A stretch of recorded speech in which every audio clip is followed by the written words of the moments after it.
बंधुगण, आज का जो प्रेस कॉन्फ्रेंस है, जो प्रेस वार्ता है, उसका शीर्षक है राहुल, रिहाना और रैकेट। राहुल गांधी कौन है बताने की आवश्यकता नहीं है। 2 दिन से कुछ लोग हम में से जान गए हैं कि रिहाना भी कौन है। परसों तक नहीं जानते थे बहुत लोग। और रैकेट, ये रैकेट बहुत महत्वपूर्ण है। भारत के खिलाफ जो प्रोपेगेंडा बहुत पहले से अनेकों विषयों पे चलता आ रहा है, उसे हमने रैकेट का नाम दिया है। और आज उसी रैकेट को लेकर यह प्रेस कॉन्फ्रेंस हो रहा है। अभी चंद मिनटों पहले राहुल गांधी ने भी प्रेस कॉन्फ्रेंस किया और अपने उसी अपरिपक्वता, इमेच्योरिटी का परिचय राहुल गांधी जी ने पूरे हिंदुस्तान के सामने रखा। कहीं ना कहीं पुनः किसान बंधुओं के कंधे पर बंदूक रख के अपनी राजनीतिक रोटी सेकने की कोशिश राहुल गांधी जी ने की और साथ ही साथ पुनः किसानों के माध्यम से लोगों को भड़काने का जो प्रयत्न राहुल गांधी ने कहा और किया, वो आज हमने देखा है। ये वही राहुल गांधी है जो चंद दिनों पहले कह रहे थे कि शहरों में आग लग जाएगी, there would be fire in the cities, slums में जाके लड़ाई होंगी। और कहीं ना कहीं जो अरेंजमेंट राहुल गांधी ने इस लड़ाई की हुई थी, उसका खुलासा पिछले बार प्रेस कॉन्फ्रेंस में आदरणीय स्मृति ईरानी जी ने भी किया। आज ठीक उसी प्रकार राहुल गांधी जी ने धमकाया कि कोई पीछे नहीं हटेगा, बातचीत में हम विश्वास नहीं रखते हैं। अरे राहुल जी, ये तो किसानों का आंदोलन है। किसान तो कह रहे हैं कि उनका राजनीति से कोई सरोकार नहीं है, उनका किसी राजनीतिक पार्टी से कोई मतलब नहीं है। तो आप उनके पैरोकार बन के उनके माध्यम से बातचीत करने का जो प्रयास कर रहे हैं, वो किस लिए कर रहे हैं? ये अपरिपक्वता है। उसका परिचय आज आपने दिया है। आज राहुल गांधी जी ने कहा कि भारत की सरकार किलाबंदी कर रही है, सड़कों पर कील बिछा करके किलाबंदी कर रही है, और ये लोकतंत्र में नहीं होता है। राहुल गांधी जी, याद करिए 26 जनवरी के दिन जो घटना हिंदुस्तान में घटा, पूरे विश्व ने देखा, हिंदुस्तान ने जिस प्रकार से उसको गलत बताया, और आप लोगों ने सवाल उठाया था कि आखिर दिल्ली की पुलिस रोकथाम क्यों नहीं कर रही थी, दिल्ली की पुलिस ने प्रिवेंटिव मेजर्स क्यों नहीं लिया, क्यों दिल्ली की पुलिस ने लाल किले तक तथाकथित जो लोग इस प्रकार से हिंसा फैलाने की कोशिश कर रहे थे, जो किसान नहीं थे, उन लोगों को क्यों लाल किले तक आने दिया दिल्ली पुलिस ने? यह सवाल राहुल गांधी का भी था, यह सवाल कांग्रेस पार्टी का भी था और अन्य विपक्षी दलों का भी था। आज अगर दिल्ली पुलिस, उसी दिल्ली पुलिस ने जिन्होंने 26 जनवरी को पेशेंस और संयम का परिचय दिया था, उसी दिल्ली पुलिस ने आज प्रिवेंटिव मेजर्स लिया है, उसी दिल्ली पुलिस ने आज एहतियातन कदम उठाए, उसी दिल्ली पुलिस ने रोकथाम के लिए सारे बंदोबस्त किए हुए हैं, तो उसमें राहुल गांधी जी को क्या परेशानी है? मैं बताता हूं क्या परेशानी है। ये राहुल गांधी, कांग्रेस पार्टी और विपक्ष का ये जो प्रोपेगेंडा का एक बहुत बड़ा धड़ा है, ये चाहते हैं, इनकी इच्छा है सड़कों पर लड़ाई हो, ये चाहते थे कि गोली चले, ये चाहते हैं कि लाश बिछ जाए और इन लाशों पर बैठकर ये अपनी राजनीति चमकाएं और सवाल पूछे नरेंद्र मोदी जी से और इस सरकार से कि आखिर ये कैसे हुआ। आज हम सैल्यूट करते हैं दिल्ली पुलिस के जवानों को, जिनको देखने के लिए हमारे गृह मंत्री भी गए, जो खुद तो घायल हो गए, किंतु उन्होंने किसी को हताहत नहीं किया, उन्होंने एक गोली तक नहीं चलाई। आज अगर हमें, आपको, इस देश को बचाने के लिए उन्होंने कुछ प्रयत्न किया है, कुछ जतन कर रहे हैं, उस पर आप अभी से उंगली उठा रहे हैं। आज जिस प्रकार के शब्दों का प्रयोग राहुल गांधी जी ने किया है, यह अपने आप में दुखद है। बंधुगण, एक सवाल मैं राहुल गांधी जी से और पंजाब के कांग्रेस पार्टी से पूछना चाहता हूं।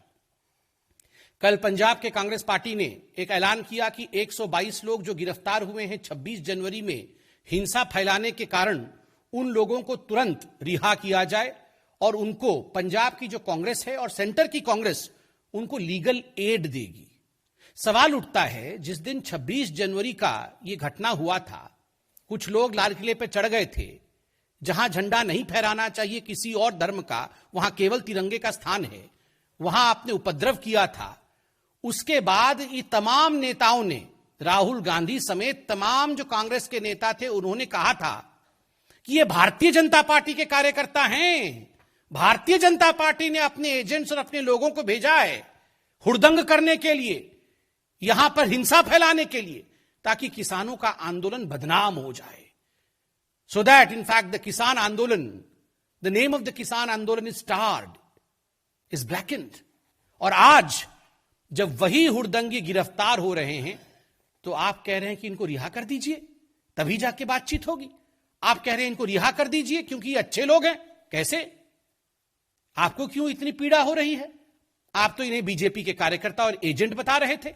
इनको तथ्यों के आधार पर, अगर दिल्ली पुलिस सीसीटीवी की फुटेज के आधार पर, जो फुटेज जनता ने सामने रखी है और जो फुटेज पब्लिक कंजम्पशन के लिए, एविडेंसेस के आधार पर जो तथ्य कोर्ट में प्रस्तुत किए जाएंगे, उनके आधार पर गिरफ्तारी हो रही है। आप कह रहे हैं छोड़ दीजिए।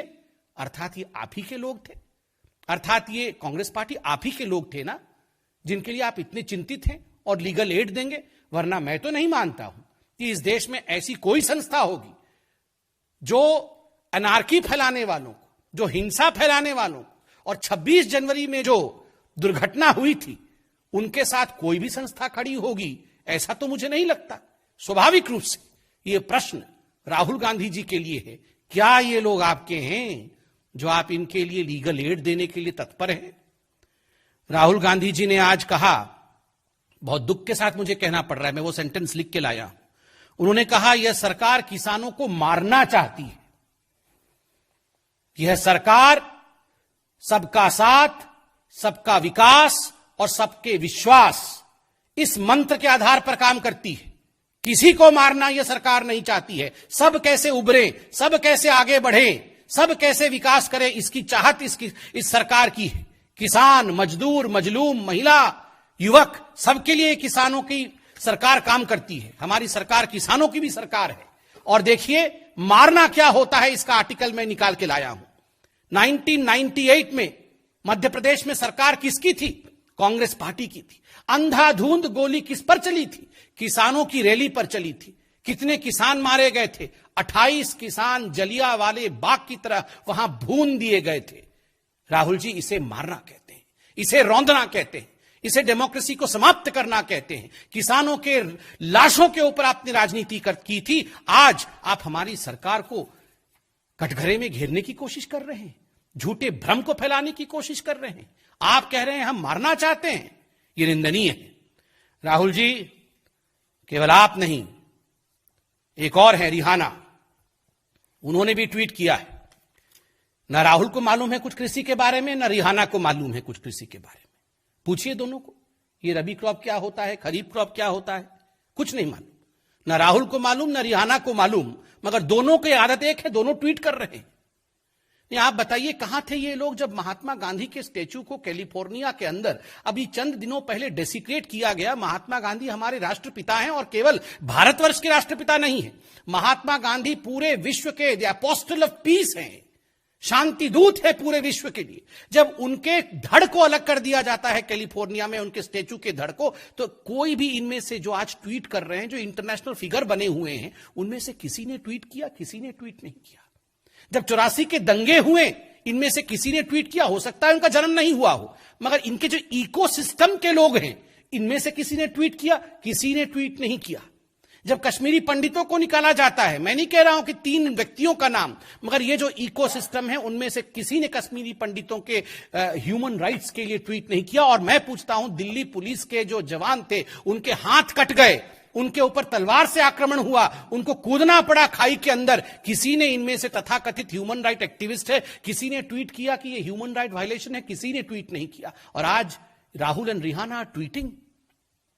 बंधुगण, ये राहुल गांधी जो रह के विदेश जाते हैं, आज मैं बिल्कुल स्पष्टता के साथ बताता हूं, और यह खुलासा भी होगा, ये यूं ही विदेश नहीं जाते हैं। वहां वो षड्यंत्र करते हैं, एंटी इंडिया एलिमेंट्स के साथ मीटिंग करके ये प्रपंच रचते हैं हिंदुस्तान को बदनाम करने के लिए और हिंदुस्तान को विवादों में धकेलने के लिए।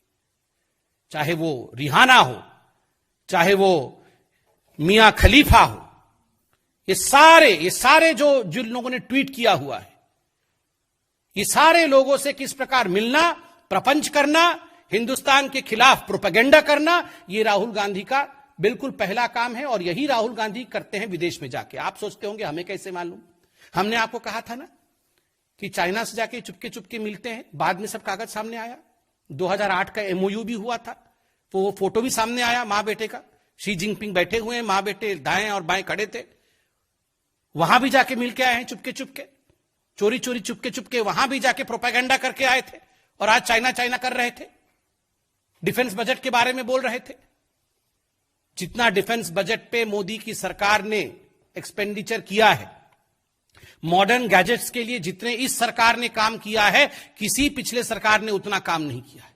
10 वर्षों तक राफेल को आपने टाल के रखा। आज हमने बेंगलोर के एरो शो में राफेल को देखा, गरजते हुए देखा है। राहुल गांधी, आपने देखा आज राफेल को? आपने देखा नहीं, आपने केवल पीसी करके हिंदुस्तान की मनोबल को नीचे करने की कोशिश की है। बंधुगण, जो लोग प्रोपेगेंडा करने की कोशिश कर रहे हैं, उन्हें हिंदुस्तान के लोकतंत्र के विषय में जानना होगा। India is a democratic country. These 3 farm bills were passed after due diligence, after due debate, after discussion, through a democratic process on the floor of Indian Parliament. ये इंडियन पार्लियामेंट में ये तीनों कानून पारित हुए हैं, डिस्कशंस के बाद, डिबेट के बाद। And who are the members of Indian Parliament? Duly elected member of parliaments of Indian Parliament, in fact, are the representative of each and every Indian. 130 crore के जो रिप्रेजेंटेटिव हैं, उन लोगों ने डिस्कशन करके ये कानून पारित किया। ठीक है, कानून पे मतभेद आपका था, सुप्रीम कोर्ट गए आप लोग, सुप्रीम कोर्ट में सुनवाई हुई। सुप्रीम कोर्ट में सुनवाई के बाद खंडपीठ ने कहा कि इस कानून को लेकर हमने एक कमिटी निर्धारित किया है, इस कमिटी के माध्यम से सुनवाई होगी। अब इस कमिटी के सामने सब प्रस्तुत हुए। आपके लिए पार्लियामेंट भी छोटा है, आपके लिए सुप्रीम कोर्ट का कोई महत्व नहीं है। ये 3-4 लोग ट्वीट करेंगे, उसी ट्वीट के आधार पर आप हिंदुस्तान के लोकतंत्र को तौलेंगे। राहुल जी, रिहाना जी नहीं समझती हैं ये सब।